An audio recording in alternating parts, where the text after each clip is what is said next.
do Evangelho de Mateus. Evangelho segundo escreveu Mateus, capítulo 13.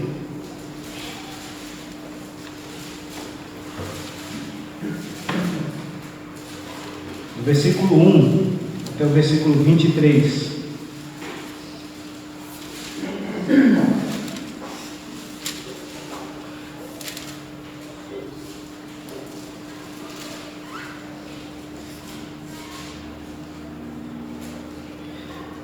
Evangelho segundo escreveu Mateus, capítulo 13, do versículo 1 até o versículo 23.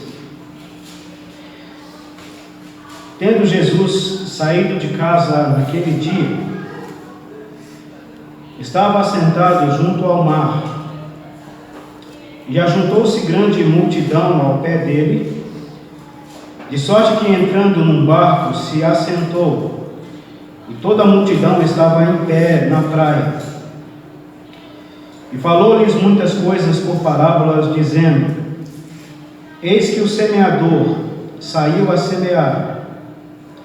E quando semeava, uma parte da semente caiu ao pé do caminho, e vieram as aves do céu e comeram-na. A outra parte caiu em pedregais, onde não havia terra bastante, e logo nasceu, porque não tinha terra funda. Mas, vindo o sol, queimou-se e secou-se, porque não tinha raiz. E a outra caiu entre espinhos, e os espinhos cresceram e sufocaram-na. E outra caiu em boa terra e deu fruto, um a 100, outro a 60 e outro a 30. Quem tem ouvidos para ouvir, que ouça. E acercando-se dele, os discípulos disseram-lhe: Por que lhes falas por parábolas? Ele, respondendo, disse-lhes: Porque a vós é dado conhecer os mistérios do reino dos céus, mas a eles não lhes é dado. Porque aquele que tem se dará e terá em abundância, mas aquele que não tem, até aquilo que tem lhe será tirado. Por isso lhes falo por parábolas, porque eles, vendo, não veem, e ouvindo, não ouvem, nem compreendem. E neles se cumpre a profecia de Isaías, que diz: Ouvindo, ouvireis, mas não compreendereis, e vendo, vereis, mas não percebereis. Porque o coração deste povo está endurecido, e ouviu de mau grado com seus ouvidos, e fechou os olhos, para que não veja com os olhos, e ouçam com os ouvidos, e compreendam com o coração, e se convertam, e eu os cure. Mas bem-aventurados os vossos olhos, porque veem, e os vossos ouvidos, porque ouvem. Porque em verdade vos digo que muitos profetas e justos desejaram ver o que vós vedes, e não viram, e ouvir o que vós ouviu, e não ouviram. Escutai vós, pois, a parábola do semeador. Ouvindo alguém a palavra do reino, e não entendendo, vem o maligno, e arrebata o que foi semeado em seu coração. Este é o que foi semeado ao pé do caminho.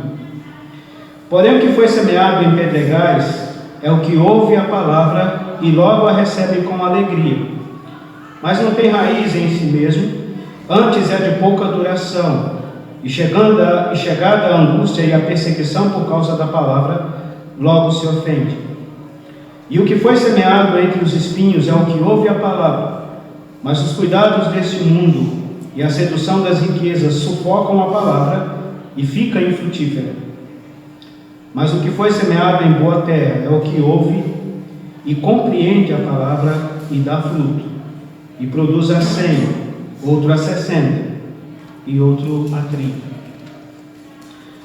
Somente esses versículos por enquanto. Foi uma leitura bem extensa, mas Deus há de nos abençoar e nos ajudar na compreensão da sua palavra. Amém. Esse texto que temos acabado de ler ele se encontra num período de transição. Ou seja, o Senhor Jesus Cristo, como o Rei dos judeus, e é essa a característica do Evangelho de Mateus, ele como o Rei dos judeus, ele é apresentado primeiro à nação de Israel. E ele começa a ensinar e a pregar e a realizar inúmeros milagres. A nação de Israel, viajando por todo o território de Israel, conhecido hoje como Palestina, e só que os fariseus, a liderança a liderança religiosa do povo de Israel, isso representando o próprio povo de Israel, rejeitam o ministério do Senhor Jesus Cristo, no capítulo 12, do versículo 22 a 50. Nós não vamos ler porque não vai dar tempo. Depois você olha isso. Então, quando eles rejeitam abertamente o Evangelho do Senhor Jesus Cristo, e consequentemente o seu ministério, então o Senhor Jesus Cristo volta-se, ele modifica o seu ministério, e a sua função já não é mais diretamente aos judeus. A sua função já está mais relacionada à Galileia dos gentios, é onde ele vai concentrar a maior parte do seu ministério. E é nesse período que é chamado, segundo os estudiosos, que é chamado de um período de rejeição. Os 3 anos de ministério do Senhor Jesus Cristo é dividido, e a gente observa isso lendo as Escrituras Sagradas. Primeiro ano de inauguração, ele começa a pregar e fazer milagres, multiplicar os pães, ressuscitar mortos, curar leproso, dar vista a cegos. Então a multidão se aflui. Segundo ano, Cristo começa a ensinar, principalmente ele começa a tratar da sua missão, da sua real missão, que era ir até a cruz. E consequentemente a maioria daquelas pessoas, daquelas multidões, o rejeitam. E entra aí no 3º ano, que é essa rejeição aberta e que é levada até a cruz do Calvário. Mas a grande questão aqui é que nessa transição entre a popularidade de Cristo e a rejeição dele, ele começa a ensinar por parábolas. Agora, por que parábola? Essa palavra parábola significa colocar ao lado. Ela tem a ideia de você pegar um objeto e colocar ao lado de um outro objeto e comparar as suas características. Isso geralmente era feito entre um vaso legítimo e um vaso falsificado. Colocava-se lado a lado, e daí a expressão parábola, que vem da ideia de paralelo, algo que está do lado. E o comerciante comparava aquele vaso ali, as características dele, e aquilo que era valioso e aquilo que não era valioso. Então é daí que vem a ideia. Então é uma história paralela, onde através dessa história paralela, o Senhor Jesus Cristo vai aplicar verdades morais e verdades espirituais nessas parábolas. Agora a gente tem que deixar bem claro uma coisa: existem passagens bíblicas que o Senhor Jesus ele conta histórias, mas não são parábolas. E uma delas é a história do rico e o Lázaro, em Lucas capítulo 16. Ali é uma história, não é uma parábola. A história do bom samaritano é uma parábola. É uma história contada para ensinar uma verdade moral. O rico e o Lázaro é uma história, mas não é uma parábola. Pelo fato do Senhor Jesus ele citar ali nomes, e ele destacar ali claramente o destino daqueles que rejeitam o Evangelho, o destino daqueles que rejeitam o plano de salvação de Deus, que é a condenação, que é o inferno. Agora, algo que nós podemos destacar aqui desse texto é a multidão, a parábola do semeador, os discípulos do Senhor Jesus Cristo e a explicação que o Senhor Jesus Cristo faz da parábola. Então, os versículos 1 e 2, ele destaca a multidão, tendo Jesus saído de casa naquele dia, e estava sentado junto ao mar. Então, muitos veem aqui uma figura, o Senhor Jesus Cristo saindo de casa, então saindo da nação de Israel. Uma vez que os judeus rejeitaram ele, então ele já não ia mais perder tempo com os judeus, ele já ia se dirigir às nações, que é representada aqui pelo mar. O mar nas Escrituras Sagradas, em algumas passagens, é figura das nações gentílicas que foram, devido à rejeição dos judeus, que foram beneficiadas pelo Evangelho. E ajunta-se ali ao pé dele, ao pé do Senhor Jesus Cristo,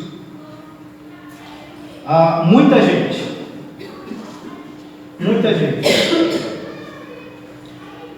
E claro que Cristo, na sua onisciência, sabia quem são aquelas pessoas, são aquela grande multidão. Ele sabia ali quem realmente cria nele. Ele sabia ali quem realmente estava buscando ele em verdade. Assim como ele sabia quem era egoísta. E ali tinha aquelas pessoas que eram meramente egoístas, estavam ali por interesse, algum benefício que o Senhor Jesus Cristo podia proporcionar para elas. Os milagres que ele realizava, alguns ali esperavam em Cristo a libertação política de Israel, como Jesus se apresenta como Messias, e alguns começam a ver, e esse parece que era o interesse de Judas Iscariote. É por isso que ele se aproxima do Senhor Jesus Cristo, porque se Cristo libertasse Israel do Império Romano, logo quem estava perto dele, quem estava servindo ele, seria também alguém de autoridade sobre as nações. Mas essa não era a intenção, esse não era o objetivo do ministério do Senhor Jesus. Aliás, a gente tem que destacar isso aqui, isso vai acontecer. No final da tribulação, Cristo volta para estabelecer o seu reino milenar, e durante esse reino, Israel será restaurada. Novamente ela será a cabeça das nações, e Cristo será o rei, e o seu reino será governado a partir de Jerusalém. Mas só que na primeira vinda do Senhor Jesus Cristo, quando ele nasceu como uma criança e viveu entre nós e iniciou seu ministério, esse não era o objetivo dele. Mas muitos ali, daquelas pessoas que estavam em torno do Senhor Jesus Cristo, eram pessoas que esperavam a libertação política de Israel. Alguns que estavam ali, como os fariseus, saduceus e escribas, buscavam uma ocasião, um momento de falha, um momento de fraqueza, e às vezes eles até tentavam ocasionar isso, colocando o Senhor Jesus Cristo à prova, fazendo com que o Senhor Jesus Cristo entrasse em contradição, para assim ridicularizá-lo, e assim ele caía em descrédito, e as pessoas pararem de seguir. Diversas vezes eles tentam fazer isso. Uma dessas vezes é quando eles pegam aquela mulher pega em adultério e levam para o Senhor Jesus Cristo, para ele mandar apedrejá-la, para ele condená-la, porque a lei de Moisés assim ordenava. Agora, se Cristo apedrejasse aquela mulher, ele entraria em contradição, porque ele havia ensinado o amor. Se ele perdoa aquela mulher, ele entraria contra a lei, e os judeus poderiam apedrejá-lo junto com a mulher. Então eles buscavam um momento oportuno para de alguma forma prejudicar o Senhor Jesus Cristo. Existia aqueles que buscavam algum lucro. algum meio de se enriquecer.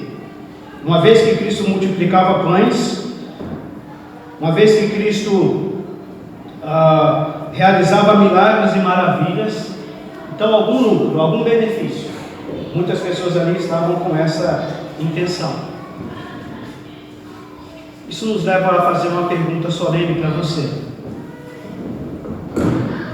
Por que você busca o Senhor Jesus? O que está dentro do seu coração? Qual é o motivo? O que traz você a vir à reunião? O que leva você? Por que você aderiu a alguma religião cristã?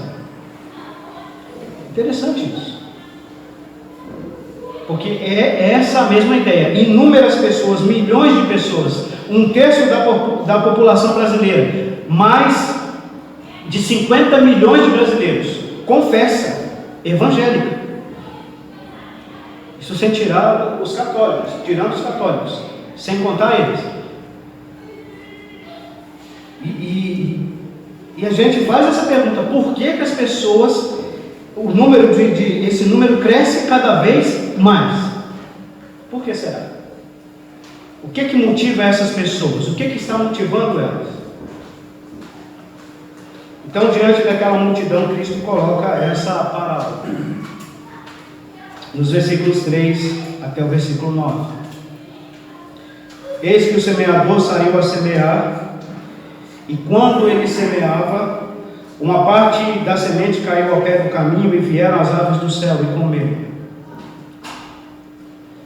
A outra parte caiu em pedregais, e não houve terra bastante, e logo nasceu, porque não tinha terra profunda. E vindo o sol, queimou-se, e secou-se, porque não tinha raiz. E a outra caiu entre espinhos, e os espinhos cresceram e sufocaram. A outra caiu em boa terra e deu fruto, uma a 100, outra a 60 e outro a 30. Quem tem ouvidos para ouvir, que ouça. Então, diante daquela multidão, sabendo,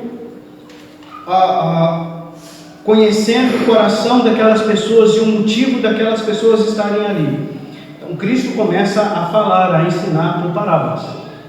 E ele expõe essa parábola, que é a primeira, e nós vamos ficar só com ela, que é a parábola do semeador. Ele está usando uma linguagem simples, uma linguagem que as pessoas ali conheciam.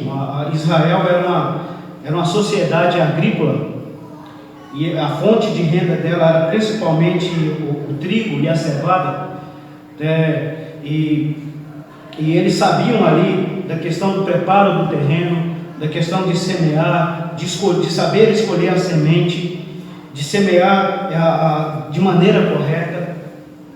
Então eles estão vendo o Senhor Jesus Cristo usar uma coisa do dia a dia para ensinar uma verdade espiritual.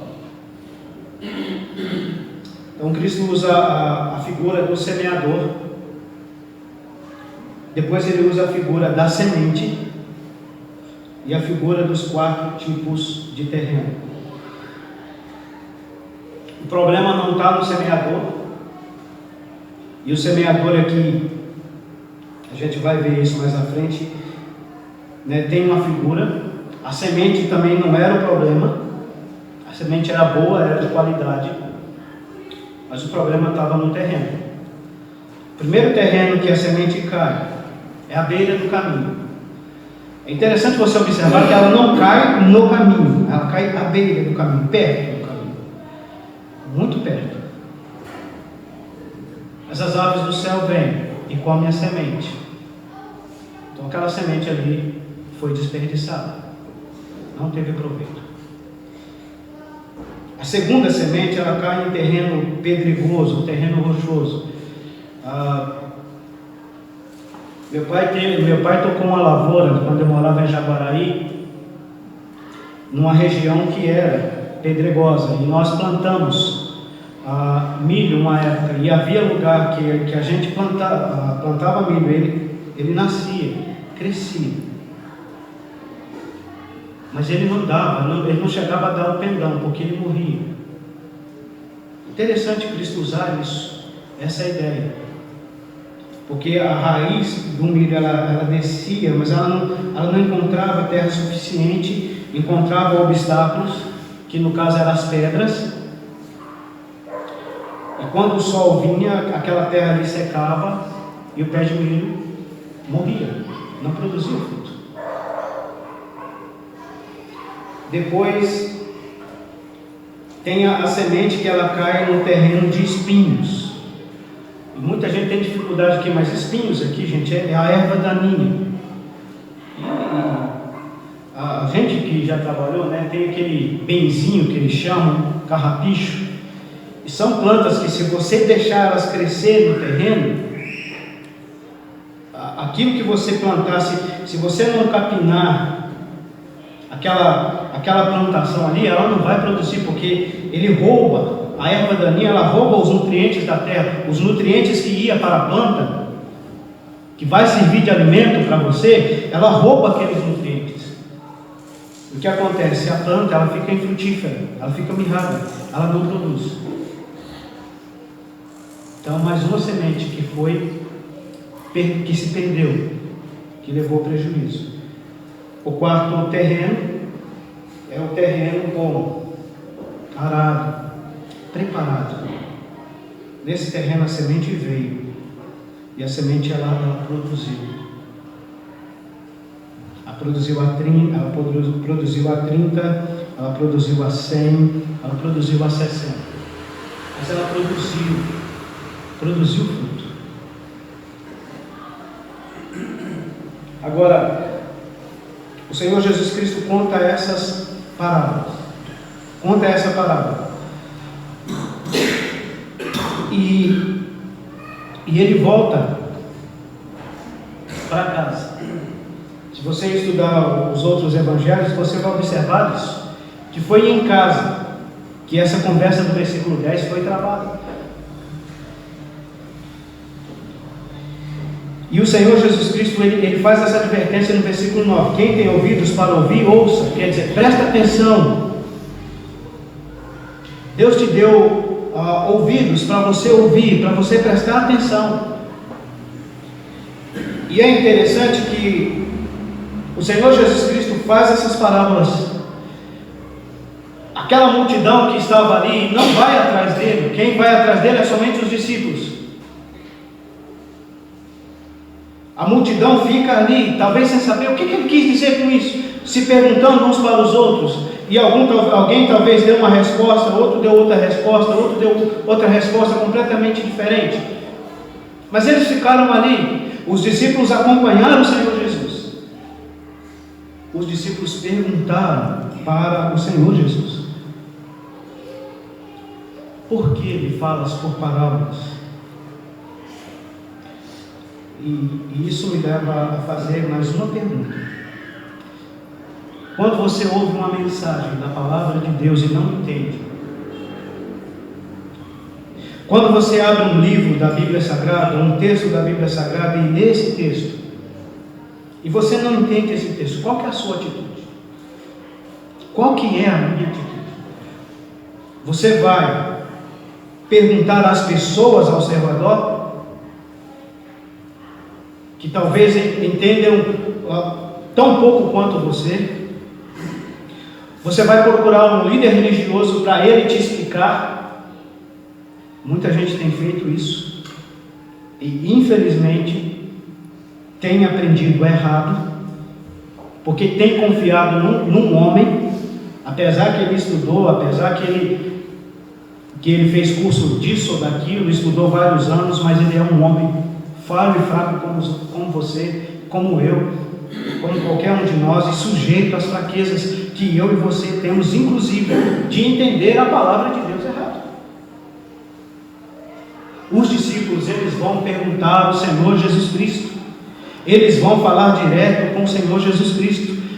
em sua oração. Nosso irmão falou mais cedo aqui sobre a questão de oração, da necessidade de orarmos, de clamarmos, de falarmos com o Senhor. E eles foram falar com o Senhor, eles foram perguntar ao Senhor Jesus: Senhor, por quê? Qual é o motivo, qual é a razão do Senhor ensinar por parábolas, do Senhor estar falando por parábolas? Aí Cristo vai responder essa pergunta. Nos versículos 10, no versículo 11, nós não vamos ver até o versículo 17, mas ele vai explicar isso. O porquê que ele estava ensinando por parábolas. Ele estava ensinando por parábolas por causa que ele sabia o coração daquelas pessoas. E ele sabia que muitos ali estavam ali por puro interesse egoísta, só pensando nelas mesmas, só pensando no seu bem material, em como ter algum benefício material temporário e passageiro, como muita gente tem feito. Muita gente tem buscado ter o carro novo, tem buscado ter a casa nova, tem buscado ter a saúde para alguma enfermidade, tem buscado ter algum problema na sua vida algum problema na sua vida resolvido, seja de relacionamento, seja de emprego, seja em qualquer área. Estão buscando a Cristo simplesmente, puramente relacionado às coisas materiais. E eu ouvi um absurdo essa semana. A palavra de Deus é bem clara em dizer que o Senhor Jesus Cristo não tinha onde reclinar a cabeça. Ele era filho de um carpinteiro, e um carpinteiro era uma profissão humilde, simples, de uma pessoa pobre. Os pais de Jesus eram pessoas humildes, pessoas pobres. O sacrifício que eles foram oferecer quando foram circuncisar o Senhor Jesus Cristo foi 2 rolinhas,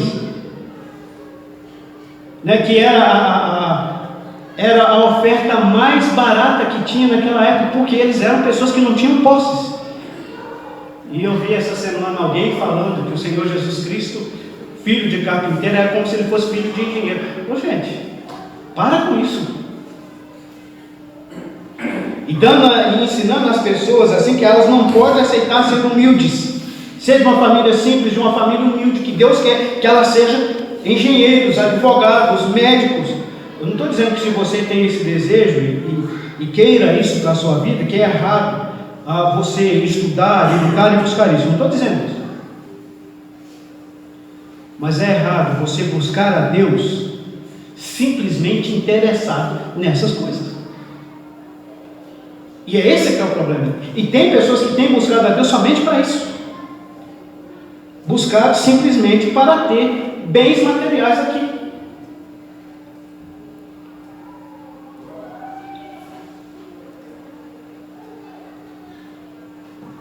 E o Senhor Jesus Cristo está dizendo: olha, eu falo por parábolas porque o coração, versículo 5, o coração deste povo está endurecido, ouviu de mau grado com seus ouvidos e fechou os olhos, para que não vejam com os olhos, ouçam com os ouvidos e compreendam com o coração e se convertam, e eu os cure. E curar aqui ele está falando é a cura da alma, é o perdão dos pecados, é a reconciliação com Deus novamente. Mas aí ele fala para os discípulos: bem-aventurados os vossos olhos, porque ouvem, porque veem, perdão, e os vossos ouvidos, porque ouvem. Bem-aventurados os vossos olhos, porque veem, e os vossos ouvidos, porque ouvem. Ou seja, a pessoa que vai até o Senhor Jesus Cristo e busca a resposta em Cristo, para compreender realmente qual que é a vontade de Deus para a sua vida, ela é uma pessoa bem-aventurada, ela é uma pessoa feliz, ela é uma pessoa que o Senhor Jesus Cristo vai responder e vai abrir a mente dela e o coração dela para entender a verdade da palavra de Deus, que não trata de questões físicas, materiais e passageiras, mas trata de verdades eternas, espirituais. Verdades que a enriquecerá não materialmente, mas eternamente. E é isso que ele vai explicar na parábola. Ele vai explicar isso na parábola. Escutai, pois, a parábola, versículo 18. A parábola do semeador. Ouvindo alguém a palavra do reino, né, que é o Evangelho, que é a boa notícia da salvação em Cristo. O Evangelho é o poder. O problema não está no Evangelho, ele é o poder de Deus para a salvação de todo aquele que crê. O problema não é o semeador, que em primeira instância é o próprio Senhor Jesus Cristo, e em segunda instância é todos os pregadores do Evangelho, os verdadeiros pregadores do Evangelho. Não, a mensagem é poderosa para salvar, mas aí existem os terrenos, que são os corações, e tem 4 tipos de coração. E o Senhor Jesus Cristo, ele fala, olha, o que ouvindo alguém a palavra do reino e não entendendo, vem o maligno, o inimigo, Satanás, através dos seus agentes, e rouba o que foi semeado ao pé do caminho. Pessoas que estão ao pé do caminho, à beira do caminho, perto, tão perto da salvação, tão perto do reino, mas sem salvação, tão perto, porém sem Jesus, sem perdão. Inúmeras pessoas estão tão perto, mas ainda não estão salvas. Estão tão perto, mas ainda não nasceram de novo, mas ainda seus pecados não foram perdoados. E por quê? Porque às vezes elas ouvem o Evangelho, mas aí vem o falso profeta, vem o falso ensinador, que a única coisa que eles têm interesse é no seu dinheiro, é nos seus bens materiais. Ele não está interessado na sua alma, não está interessado no seu destino eterno, está interessado no que você tem, e pede abertamente o que você tem. Então, esses agentes do inimigo, essas aves do céu, arrebata, arranca do coração a semente. Não é bem assim. Não é arrepender de crendo no Senhor Jesus Cristo somente. Você também tem que guardar a lei, você também tem que guardar o sábado.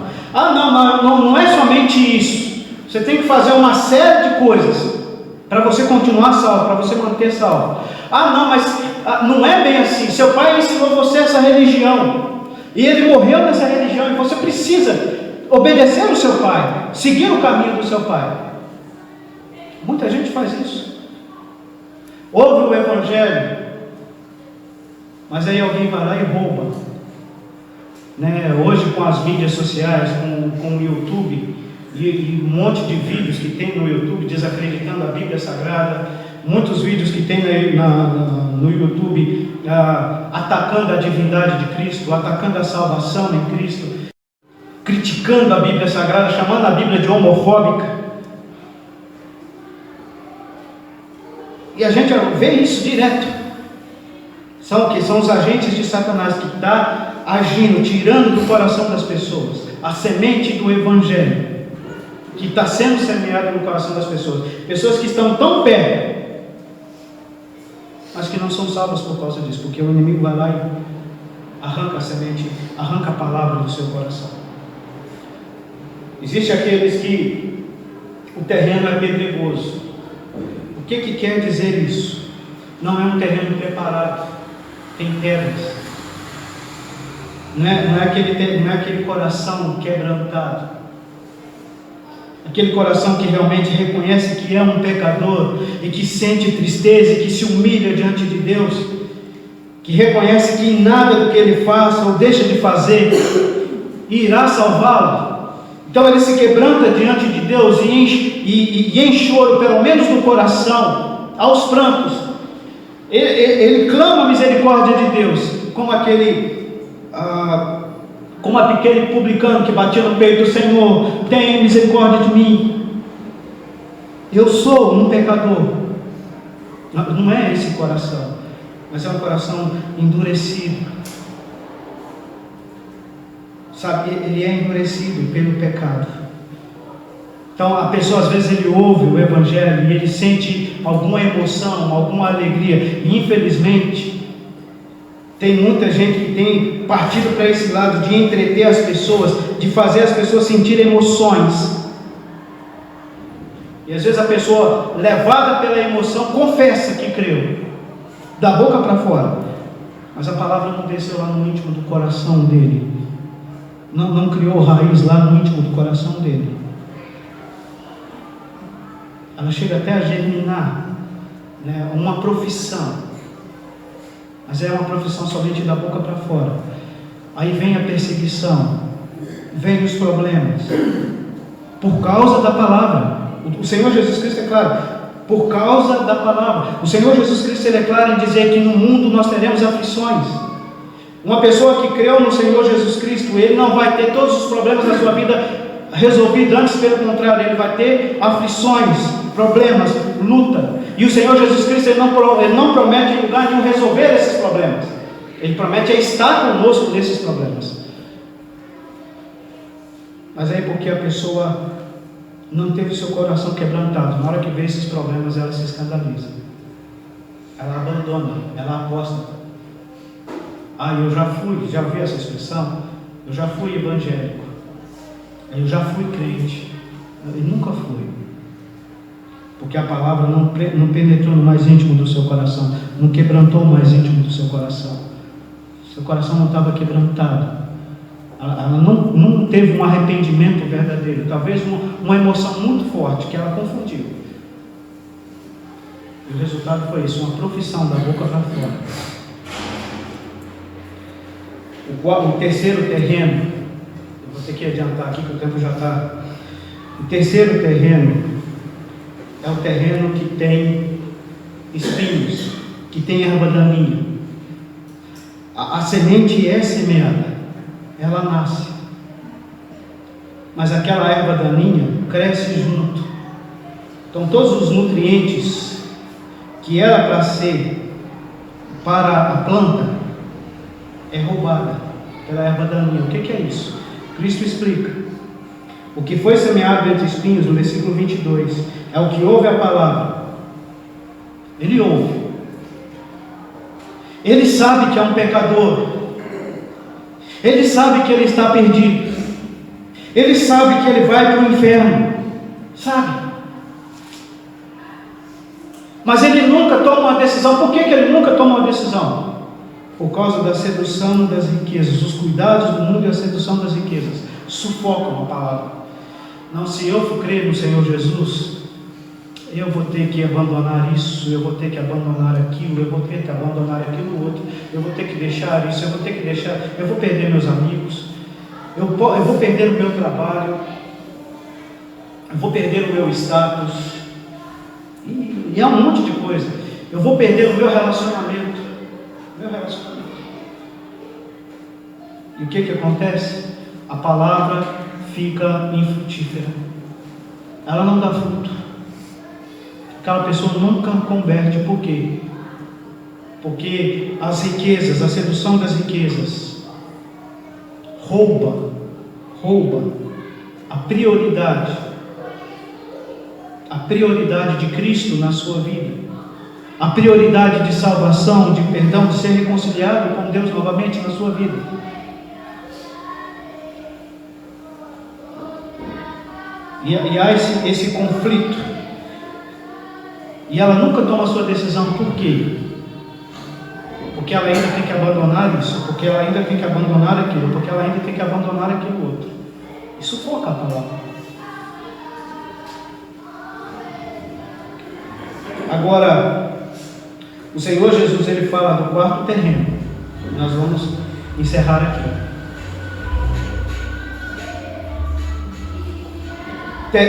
O quarto terreno, a boa terra, aquela terra que ela foi arada, até as pedras foram arrancadas, as ervas daninhas foram arrancadas, as pedras foram tiradas, a terra foi revolvida, foi mexida. Isso fala daquele coração que ouve a palavra de Deus e ele deseja aprender mais, e ele deseja aprender mais, ele busca o Senhor, ele busca aqueles que verdadeiramente servem o Senhor para ajudá-lo a entender, a compreender, sabe? E a palavra de Deus, ela penetra o mais íntimo do seu coração, quebrantando ele, fazendo ele, levando ele ao arrependimento, levando ele a tomar a decisão mais importante da sua vida, que é a decisão de receber a Cristo pela fé como Senhor e Salvador pessoal.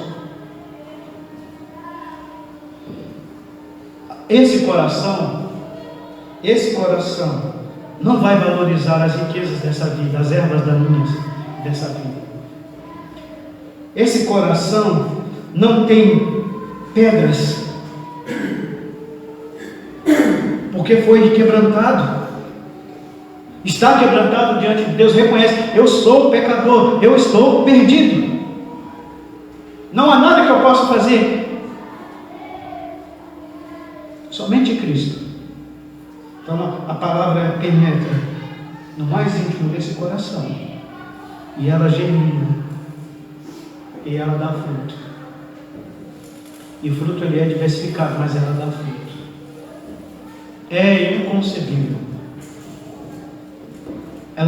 isso é inconcebível, uma pessoa que confessa crer no Senhor Jesus Cristo, mas nada, absolutamente nada, nenhuma transformação aconteceu na vida dela, no coração dela. Não é esses frutos que salvam, a gente tem que deixar isso bem claro, mas eles é resultado da salvação. Eles mostram que ali houve uma salvação, que ali houve uma conversão a Cristo real. E é isso que Cristo está dizendo aqui. Olha, a terra boa, o coração, não é bom no sentido de qualidade, mas no sentido de que preparado, um coração preparado para receber a sua palavra, ele vai ter uma conversão, e essa conversão vai ser revelada pela produção de frutos. Isso nos leva a fazer a solene pergunta: qual é o seu tipo de coração? Em qual desses 4 tipos de terrenos o seu coração enquadra? À beira do caminho? Está tão perto do Evangelho, mas nunca decide.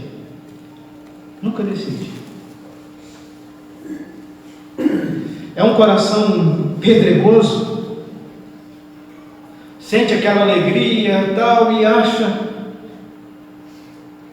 mas aí continua a mesma coisa, passa-se um tempo, como muitos dizem, eu já fui crente. Não, ela nunca foi, ela nunca nasceu de novo. A palavra de Deus é bem clara: aquele que beber dessa água nunca terá sede, nunca, jamais. Então, se a pessoa converteu verdadeiramente ao Senhor Jesus Cristo, ela não vai abandonar, ela não vai apostatar. Seu coração é um coração cheio de espinhos, que tem roubado as suas forças, as suas energias, mas são coisas que vai passar, porque o que acontece com a erva daninha? Ela é queimada. E se o seu coração, a prioridade na sua vida tem sido as coisas passageiras e transitórias dessa vida, você pode ter certeza disso, é erva daninha e vai ser queimada. E você vai ser queimado juntamente com essas coisas. Mas se você tem deixado Deus falar ao seu coração, se você tem buscado a Cristo, busca Ele, fala com Ele, fala: Senhor, me ajuda, eu quero entender a sua palavra, eu quero entender o Evangelho, eu preciso ser salvo. Fala com Ele, Ele vai ouvir você como Ele ouviu os discípulos. Ele vai explicar para você, abrir sua mente e seu coração, para você entender como Ele fez com os discípulos. Mas o que acontece é que as pessoas não têm buscado a Cristo, têm buscado o homem, têm buscado o pastor, têm buscado o padre, têm buscado o apóstolo, têm buscado o reverendo, não têm buscado a Cristo. E o resultado tem sido o quê? Milhões, bilhões de pessoas indo para a perdição eternas, enganadas. Não faça isso. Deixe a palavra de Deus penetrar no seu coração. Fale com o Senhor Jesus Cristo. Que o seu coração seja como esse bom terreno, que receba a palavra de Deus e que produza, realmente seja transformado para a honra e glória do nome dele. Amém?